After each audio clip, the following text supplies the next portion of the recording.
সকলোলৈকৈ সুপ্ৰভাত। মহাষ্টমীৰ বহুত শুভকামনা আপোনালোকক।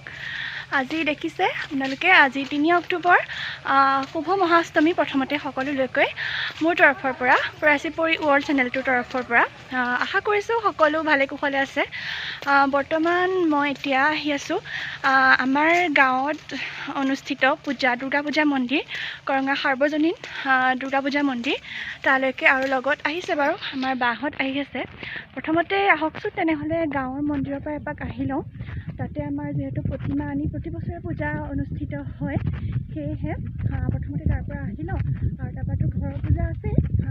তেনেহ'লে ব্লগটো এতিয়া আৰম্ভ কৰি দিছোঁ। চাই থাকিব শেষলৈকে, আৰু শেষতকৈ ধুনীয়াকৈ লাইক কমেণ্ট শ্বেয়াৰ কৰি দিব। গাঁৱৰ মন্দিৰলৈ আহি গ'লোঁ। আপোনালোকক যে কৈছিলোঁ আহিম বুলি, আমাৰ যোৰহাট কৰঙা সাৰ্বজনীন দুৰ্গা মন্দিৰ আমাৰ গাঁৱতে অৱস্থিত। তালৈকে আজি আহিছোঁ, যিহেতু এইকেইদিন ষষ্ঠী সপ্তমী ঘৰত আমাৰ যিহেতু পূজা হয়, সেয়ে আহিবলৈ সময় পোৱা নাই, মনটো বেয়া লাগি আছে। সেয়ে আজি ৰাতিপুৱাই একদম ওলাই মেলি আহি গৈছোঁ, কিয়নো আমাৰ ঘৰতো পূজা।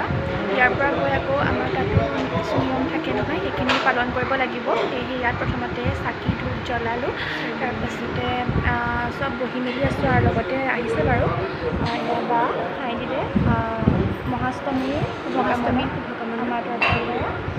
আৰু এইফালে ইমন চাইডে দুজনী, ইফালে ইহঁত দুজনীও বহি আছে।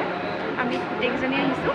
আপোনালোকক ৰ'ব আমাৰ গাঁৱৰ দুৰ্গা মাৰ প্ৰতিমা অকণমান বেক কেমেৰাত ভিডিঅ' কৰি মই দেখাইছোঁ, যিহেতু এতিয়া ৰাতিপুৱা বহুত বেছি এটা মানুহ হোৱা নাই, তথাপিতো আপোনালোকক মই দেখুৱাইছোঁ ৰ'ব অকণমান পূজাৰ পৰিৱেশ। আৰু আমাৰ মোক আগতে অংক পঢ়াইছিলে যে ছাৰে কৈছিলে আমাৰ গাঁৱৰে, আমাৰ বংশৰে, তেওঁ আমাক এটা বেলুন দিছিলে পূজা বুলি।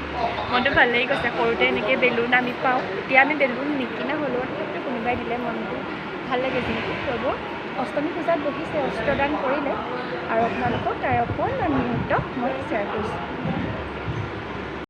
এয়া আমাৰ বৰ্তা, গাঁৱৰ বৰ্তা, নামঘৰীয়া বৰ্তা। নমস্কাৰ দি দিয়ক, নমস্কাৰ কৰি দিয়ক, পূজাৰ শুভেচ্ছা কৰি দিয়ক, পূজাৰ অষ্টমী শুভকামনা দি দিয়ক।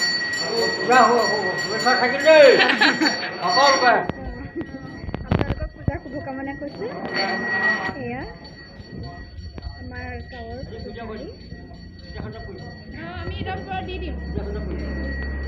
এয়া পূজা হৈ আছে, মহাষ্টমী পূজা।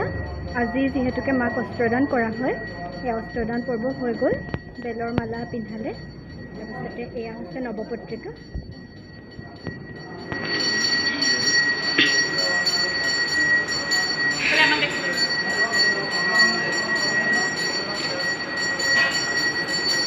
এয়া আলহী আহি আছে। এয়া হৈছে আমাৰ কৰঙা সাৰ্বজনীন পূজা মন্দিৰ। সকলোৱে আহিব, ভাল পাব। আপোনালোকক আমাৰ কৰঙা সাৰ্বজনীন মন্দিৰৰ কিছু পৰিৱেশ দেখুৱাৰ পাছত এতিয়া আমাৰ ঘৰৰ কিছু শ্বেয়াৰ কৰিম দুৰ্গা পূজাৰ। যিহেতু আজি অষ্টমী, মহাষ্টমী, তাৰ উপলক্ষে ঘৰত যথেষ্ট মানুহ হৈছে, ইজোৰ সিজোৰকৈ আহি আছে বা গৈ আছে। কিন্তু আপোনালোকক মই ষষ্ঠীৰ ব্লগ আপলোড দিলোঁ, হয়তো আপোনালোকে উপভোগ কৰিলে ভাল পালে, আৰু আজিৰ ভিতৰতে মই সপ্তমী ব্লগো আপলোড দিম। আৰু আজি অষ্টমীৰ ব্লগ এতিয়া আৰম্ভ কৰিছোঁ, অষ্টমীৰ ব্লগ আপোনালোকে কাইলৈ পাব। সেয়েহে আহকচোন চাই লওঁ অকণমান পূজাৰ পৰিৱেশ, আৰু ভিতৰতনো কি কোনে কৰি আছে তাকো অকণমান দেখুৱাই দিম বলক। পায়স বনাই আছে, ইয়াত খুৰী নমস্কাৰ দি দিয়ক। এয়া একদম ধুনীয়াকৈ বনাই আছে, আৰু এইফালে মা চাইডে তোক মই দেখুৱাই নাই ব্লগত, নমস্কাৰ দি দিয়ক। শুভকামনাকে দি দে আৰু পূজাৰ মাইনা খুৰী দি দিয়ক পূজাৰ শুভকামনা, পূজাৰ শুভেচ্ছা।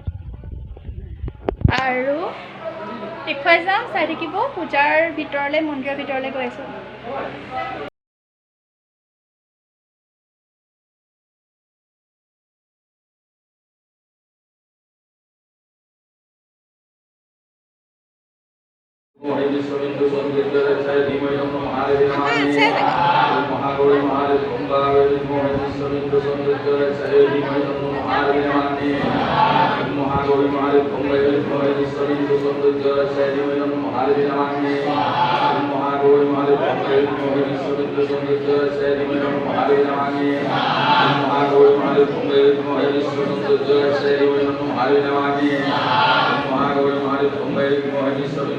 এইখিনি বহি লওঁ বহি লওঁ